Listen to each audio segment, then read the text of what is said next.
It may be getting late in the growing season, but there's still a surprising amount you can start sowing right now. Many gardeners are tempted to simply relax at this point, enjoying the rewards of earlier efforts and harvesting the abundance already on hand. But late-season sowing is a clever way to extend your harvest window, ensuring that you'll have a steady supply of fresh produce not only through the autumn months, but also well into winter and even the early weeks of spring. So, what crops are best suited to planting at this time of year? Let's explore some options together, and where better to begin than with a vibrant and flavorful selection of Asian greens: Mizuna, Mibuna, Komatsuna, and mustard greens. If you haven't heard of these varieties before, don't worry. They're all straightforward to grow and incredibly rewarding.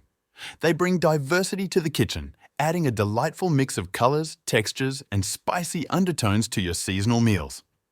These leafy greens are perfectly adapted to cooler conditions, making them ideal for sowing as summer fades into autumn.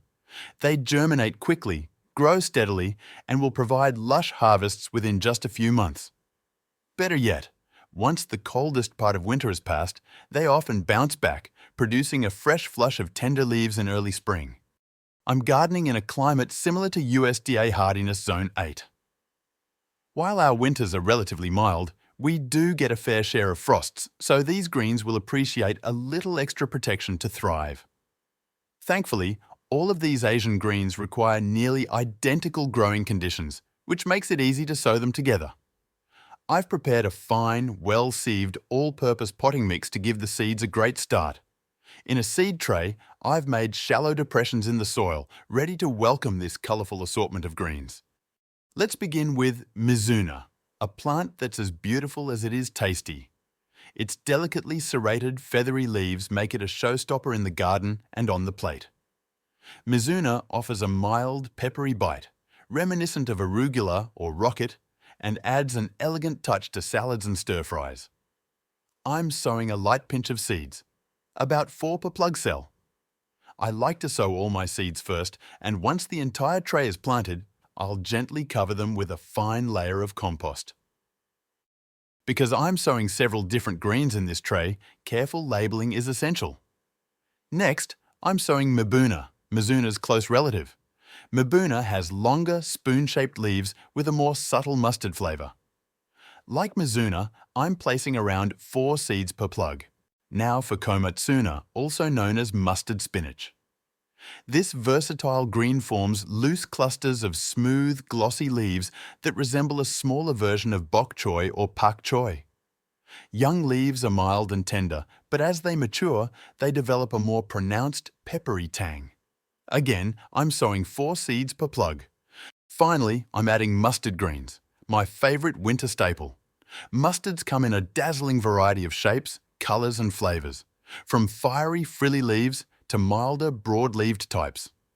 This time, I've chosen a red-leafed variety, which will add a vibrant splash of color alongside the green, serrated textures of the other greens. Once all the seeds are carefully labeled, I cover them with a thin layer of potting mix, pressing gently so they're tucked in and cozy. These seedlings will stay in their plug trays for about a month, at which point I'll decide how to grow them on. Some will go into my greenhouse beds, which will soon be empty as summer crops like tomatoes and cucumbers finish. In the greenhouse, I'll space the plants about 9 inches apart, giving them plenty of light and airflow as the days shorten. Others will be grown in shallow trays. I fill these trays with fresh compost and transplant around 6 plugs into each tray. This method worked brilliantly for me last winter.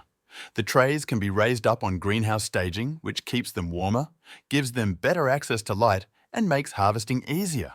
Growth will naturally slow down during the coldest months, but in a sheltered greenhouse or cold frame, I should still get the occasional harvest before plants take off again in early spring. Once temperatures drop, I'll adjust my watering schedule to around once every 2 weeks, preventing overly damp soil conditions that can lead to rot or fungal disease. When the plants are ready, I'll harvest individual leaves as needed, regularly removing any yellow or damaged ones to keep growth healthy. For those gardening in cooler climates like mine, protected growing spaces like greenhouses, hoop houses, or sturdy cold frames are invaluable. However, some crops are tough enough to thrive outdoors with minimal cover. Next, let's look at 3 exceptionally hardy winter salad greens, all capable of withstanding freezing temperatures. First on the list is mâche, also known as corn salad or lamb's lettuce. This charming little salad green has soft, velvety leaves with a delicate, nutty flavour and a slightly creamy texture. Despite its dainty appearance, mâche is remarkably cold hardy and makes a wonderful contrast to spicy Asian greens. I'm sowing it in shallow rows, spaced about 8 inches apart, scattering the seeds thinly and covering them with about 1/4 inch of soil. Once the seedlings emerge, I'll thin them to around 2 inches apart. Next is land cress, also called American cress. This leafy green resembles watercress in both flavour and appearance, but is far hardier, making it perfect for outdoor winter growing. I'm sowing these seeds in a row about 12 inches from the mâche, scattering thinly again and thinning them later to 4-6 inches apart. The third member of this hardy trio is Claytonia, often referred to as winter purslane or miner's lettuce. This beautiful plant produces soft, waxy, heart-shaped leaves that are both tender and flavourful. In early spring, it sends up tiny clusters of edible white flowers, adding a delicate touch to salads. Claytonia thrives in cool, damp weather and will often self-seed, forming a semi-permanent patch over time. I'm sowing it in rows spaced 8 inches apart and thinning seedlings to around 3 inches. For all winter salad crops, weed control is essential. By keeping beds weed-free, you'll improve airflow and sunlight exposure while reducing hiding spots for slugs and other pests. With good care, these greens should be ready to pick in a couple of months. They'll slow down during the darkest weeks of winter, but will burst back into growth in early spring. Using a mini hoop tunnel or cold frame can help extend their harvest period even further.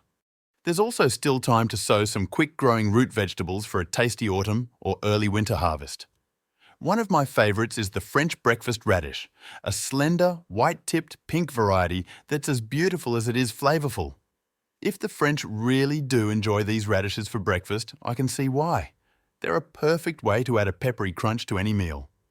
Space is tight in my garden, so I'm sowing them in a pot filled with potting mix, spacing the seeds about 2 inches apart. If you're sowing directly in the ground, place the seeds about 1 inch apart and you won't need to thin them later. Radishes are quick growers and should be ready to harvest in about 6 weeks.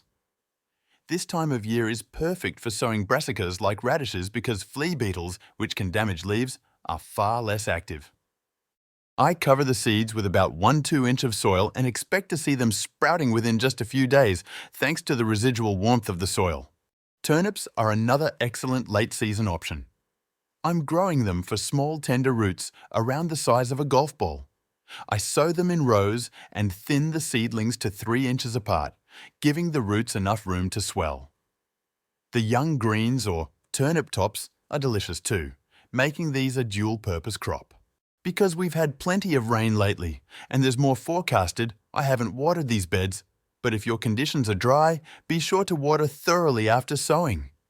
If you're gardening in a mild climate or have access to a greenhouse or hoop tunnel, there's just enough time to squeeze in a late sowing of beets as well. Finally, let's talk about spring cabbages. We're cutting it close, but if you sow them early this month, they'll have enough time to establish before winter sets in. By planting them now, you'll be rewarded with some of the very first fresh greens of the year, helping to bridge the notorious hungry gap in early spring when homegrown produce is scarce. I'm sowing 2 seeds per cell in plug trays filled with fine potting compost. Once they sprout, I'll thin to the strongest seedling in each plug.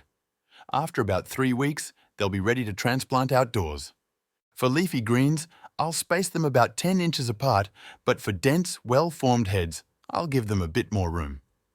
At first, they won't need protection, but as autumn progresses, pigeons will start eyeing them hungrily, so I'll use netting to safeguard my hard-earned cabbages.